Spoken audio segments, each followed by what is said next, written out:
as you go throughout this course, please pay close attention to those facts, those statistics. Listen to the numbers, because when you do, you cannot help but be completely overwhelmed by these practices that have been ingrained into us to need to feel that we have to do, like manicuring our lawns or even having a lawn. It's almost impossible to listen to the research and to feel that you shouldn't be taking steps to reduce every aspect of those dangers we talk about in your own landscape.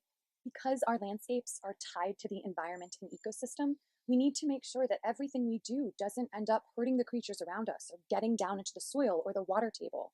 Every single piece of this is connected. And please understand throughout the course, we're not coming from a place of judgment. We're coming from a place of truly wanting to change beliefs, perspectives, views, whatever the word is we want to use. Our goal is to inspire some type of change,